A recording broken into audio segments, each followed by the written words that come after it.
আসসালামু আলাইকুম। অষ্টম শ্রেণীর গণিত টিউটোরিয়ালে তোমাদেরকে স্বাগতম। এই ভিডিওতে মুনাফা অধ্যায়ের অনুশীলনী ২.১ এর ১৭ এবং ১৮ নম্বর অঙ্ক সলভ করব। তোমরা পূর্বের ভিডিওগুলো দেখে না থাকলে দেখে নিবা, ডেসক্রিপশন বক্সে লিংক দেওয়া আছে। ১৭ নম্বর অঙ্কটা আমরা প্রথমে পড়ি। এখানে কি বলা হয়েছে? কোনো নির্দিষ্ট সময়ের মুনাফা আসলে ৫,৬০০ টাকা। এখানে মুনাফা আসল ৫,৬০০ টাকা দেওয়া আছে এবং মুনাফা আসলের ২/৫ অংশ। তো এখানে মুনাফাটা কি হবে? আসলের ২/৫ অংশ। এখানে আসলটা আমাদের জানা নাই। তো আসলটা আমাদের ধরে নিতে হবে। ঠিক আছে? আসলটা ধরে মুনাফাটা বের করতে হবে। তারপর বলছে মুনাফা বার্ষিক শতকরা ৮ টাকা হলে অর্থাৎ ৮% হলে সময় নির্ণয় করো। চলো আমরা এখানে আসলটা ধরে নিয়ে এই অঙ্কটা সলভ করে ফেলি। ১৭ ধরি আসল সমান পি টাকা। তো এখানে আরেকটা কথা আছে, দেখো মুনাফাটা কি? আসলের ২/৫ অংশ। তো এবার মুনাফা বের করব। দেখো মুনাফা কি হবে? এই যে আসল পি এর ২/৫ অংশ। তো কথাটা কেমন ছিল? মুনাফা আসলের ২/৫ অংশ। ২/৫ অংশ। তো আসল এর মানে কি? গুণ না? গুণ চিহ্ন দিলাম। তারপর ২/৫। আসল কত? আসল হচ্ছে এখানে পি, তাহলে পি গুণ ২/৫। তো পি এর সাথে ২ গুণ হবে, ২ পি হবে আর হচ্ছে নিচে ৫। তো এই হচ্ছে ২ পি বাই ৫ টাকা, এটা হচ্ছে মুনাফা। তো আমাদের আরেকটা জিনিস দেওয়া আছে মুনাফা আসল। মুনাফা আসল ৫,৬০০ টাকা। তো আমরা একটু আগে কিন্তু মুনাফাও বের করেছি, আসলও বের করেছি। তো এখানে মুনাফা আসল যোগ করলে আর আমাদের যেটা অঙ্কে দেওয়া আছে মুনাফা আসল ৫,৬০০, এই দুটো পরস্পরের সমান হবে। তো আমরা লিখতে পারি প্রশ্ন মতে এই যে মুনাফা আসল যেটা দেওয়া ছিল সেটা সমানের ডান পাশে লিখব, আর এখানে মুনাফা আর আসল যোগ করে বাম পাশে লিখব। তো আসল হচ্ছে পি, তার সাথে যোগ করলাম মুনাফা 2p/5। তো এখানে আমরা একটু লসাগু করে নেব। লসাগু হচ্ছে এখানে পি এর নিচে ১ আছে, তো ১ আর ৫ এর লসাগু হবে ৫। তো এখানে ৫ লেখা হয়েছে। লেখার পর যেহেতু এটা হচ্ছে পূর্ণ সংখ্যা পি, তো লসাগু ৫ দিয়ে সেটাকে গুণ করতে হবে। তো 5p হবে। তারপর যোগ চিহ্নটা দেওয়া হলো। তারপর এই যে লসাগু দিয়ে, অর্থাৎ এই যে হর ৫, এটা দিয়ে লসাগুকে ভাগ দিতে হবে, ১ হবে।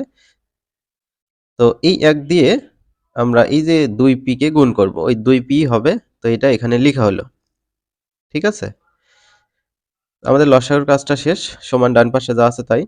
তো এবার এই যে এর নিচে একটা ১ আছে, তো এই ১ এর সাথে এই কোণা গুণ করব। তো এখানে ৫টা পি আর ২টা পি যোগ করলে ৭টা পি। ৭টা পি এর সাথে ১ গুণ করলে যে ৭p হবে। ১ কোণা গুণ করে সমানের এক পাশে রাখলাম, আর ১ কোণা গুণ করে সমানের আর এক পাশে রাখবো। এই যে ৫ এর সাথে ৫৬০০ গুণ অবস্থায় রেখে দিলাম। তো শুধু পি এর মান আপাতত আমরা বের করতে চাচ্ছি, অর্থাৎ এখান থেকে আসলটা বের করব। তো ৭ গুণ অবস্থা আছে, ডান পাশে গেলে ৭ কি হয়ে যাবে? ভাগ হয়ে যাবে। তো ৭ দিয়ে ৫৬০০ যদি, আচ্ছা ৭ দিয়ে ৫৬ কে কাটি, ৭ ৮ টা ৫৬। এই দুটো শূন্য আমরা এইখানে লিখতে পারি। ৮০০ সাথে ৫ গুণ, তাহলে ৫ আর ৮ গুণ করলে ৫ ৮ টা ৪০। তারপর এই যে ৮০০ দুইটা শূন্য পাশে বসে গেল। তো কত হইলো? পি হচ্ছে ৪,০০০ টাকা, অর্থাৎ আসল আমাদের বের হলো। এবার মুনাফাটা বের করব। মুনাফা কিভাবে বের করব? মুনাফা কিন্তু এই যে 2p/5 আছে। তো পি আমরা কিন্তু পেয়ে গেছি। পি হচ্ছে ৪,০০০। তো এখানে জাস্ট বসিয়ে দিতে হবে। দেখো মুনাফা আই সমান 2p, এরকম ছিল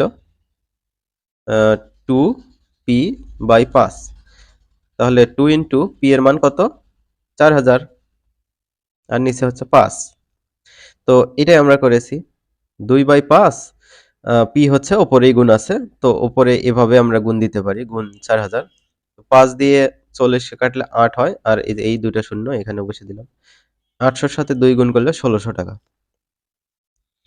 আবার আমাদের মুনাফার হার দেওয়া আছে কত? এই যে বার্ষিক শতকরা ৮ টাকা। দেখো সেটা লিখেছি। মুনাফার হার আর সমান ৮%। ৮% মানে এই যে পার্সেন্ট তুলে দিলে ১০০ দিয়ে ভাগ করতে হয়। ১০০ দিয়ে ৮ কে ভাগ করলে ০.০৮। আমরা জানি আই সমান পি আর এন বা পি এন আর। তো এখান থেকে আমরা সময়টা বের করে নেব। সময় আমরা কিভাবে বের করতে পারি? সমানের ডান পাশের সকল জিনিস বাম পাশে নিছি, বাম পাশের গুলো ডান পাশে নিছি। এখান থেকে এন বের করব। আই এর নিচে এই যে পি আর আর যে গুণ হবে I by P R. I এর মান কত? ১৬০০, এই যে এটা। তারপর নিচে পি এর মান কত? পি হচ্ছে আসল, পি এর মান হচ্ছে ৪০০০ গুণ, আর আর এর মান কত? ০.০৮। এখানে ১৬০০ দুইটা শূন্য আর হচ্ছে ৪০০০ এর দুইটা শূন্য কাটতে পারি। তো কাটার পর ছোট হয়ে গেল, আমরা একটু ক্যালকুলেটর ইউজ করি। উপরে আছে ১৬, তাকে ভাগ করব, ব্র্যাকেট শুরু করলাম, ৪০ থাকলো, তার সাথে গুণ অবস্থা আছে হচ্ছে ০.০৮। ৫ হয়েছে, এই হচ্ছে এন এর মান ৫ বছর, এটা হচ্ছে উত্তর। তো শিক্ষার্থীরা আশা করি বুঝে গিয়েছো। পরবর্তী অঙ্কটা আমরা এখন পড়ব ১৮ নম্বর। এটা আরো সহজ। জামিল সাহেব পেনশনের টাকা পেয়ে ১০ লাখ টাকার ৩ মাস অন্তর মুনাফা ভিত্তিক ৫ বছর মেয়াদি পেনশনার সঞ্চয়পত্র কিনলেন। ভালো কথা। তো যে পেনশনের টাকা পাইছে ১০ লাখ টাকা, এটা কিন্তু আসল। বার্ষিক মুনাফা ১২% হলে তিনি প্রথম কিস্তিতে অর্থাৎ প্রথম ৩ মাস পর কত টাকা মুনাফা পাবেন? এখানে সময় হিসেবে আমাদের ৩ মাস দেওয়া আছে। এই মাসটাকে আমাদের বছরে কনভার্ট করতে হবে। সেক্ষেত্রে ১২ দিয়ে ভাগ করতে হবে।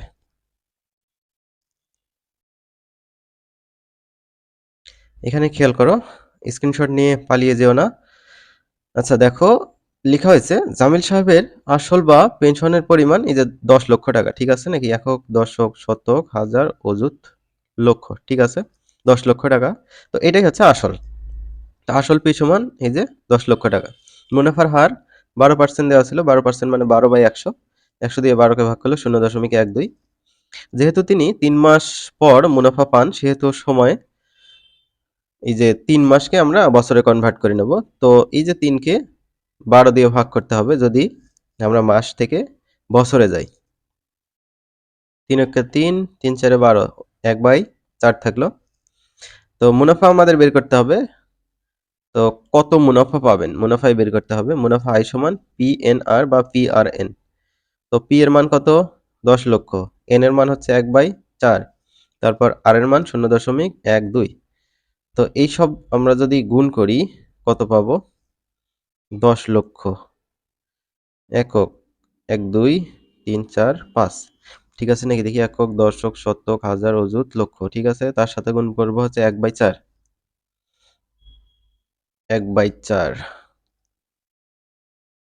তার সাথে গুণ করবো হচ্ছে ০.১২। ৩০,০০০ টাকা। তো এই হচ্ছে মুনাফা।